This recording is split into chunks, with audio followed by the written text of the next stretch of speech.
You can maybe begin to see what I mean about they're so high. I'll cross the train. That was the Rhone we just crossed. There's the Le Valais is the French word for it. The valley. I think this is Martigny. No. It's not yet.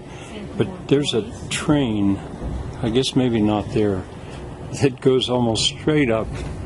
And they used it to ship ice from a glacier up there called, I think it was La Fauclaz, to Paris for chilling food.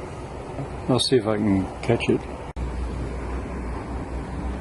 We didn't come to that train yet, but it's worth a look, huh? That might be it, right there. Yeah, that's it. There's goes the train.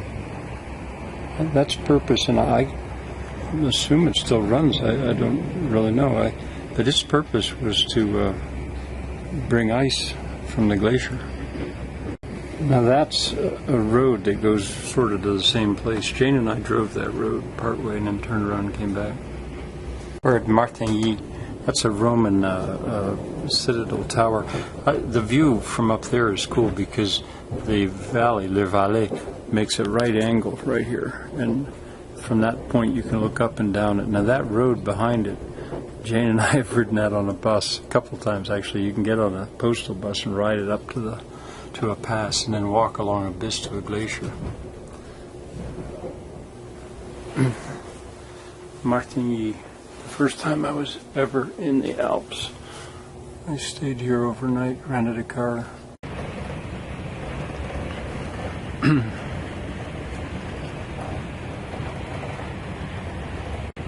On the valley floor, they grew fruits,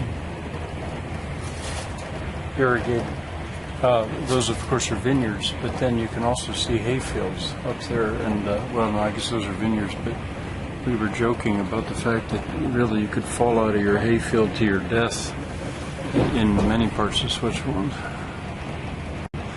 At some point I wanted to say too that you very rarely have to worry about it being rainy weather when you come to Le Valais because it's in a rain shadow. That's why they have the abysses. It rains very seldom. You can almost count on sunny days. There's another Roman fort. There's a very small amphitheater at Martigny. I find it sort of amazing that actually not that many tour buses go through here. And if you look at various companies that offers tours of Europe, they'll of course they take tours to Switzerland, but this is the French-speaking part of Switzerland, the dry valley, the Rhone. Further upstream, it shifts over to German, where it's called Valais. Valais is the name for it. But it's not a common tourist route. This is Sierre. Jane and I hiked up to that church. It's got one of the oldest pipe organs, a little wooden one. One of the oldest ones in Europe is in there. It wasn't too bad a hike. Now above these, there's two major cities. I shouldn't even say that. There's Sierre and then Brieg at the top of the valley.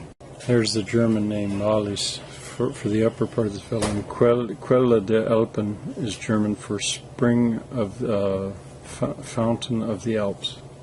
That would be the Matterhorn, I suppose. These mountains are so high, and this valley it's the deepest, I think, and the longest in Europe.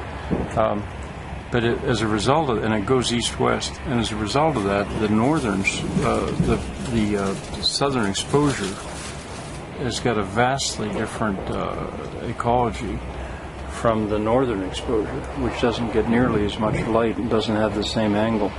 We're coming into Sierre, and right here is where it has a German name as well. This is where the valley changes to German. I'm up there because up there are some very famous resorts, Crin Montagne, or I don't know about the second one, and there's a funicular that'll go up there. Jane and I walked the Bisse de Rhone back up in there, which finally comes down into Crans-Montana, and it was unbelievable.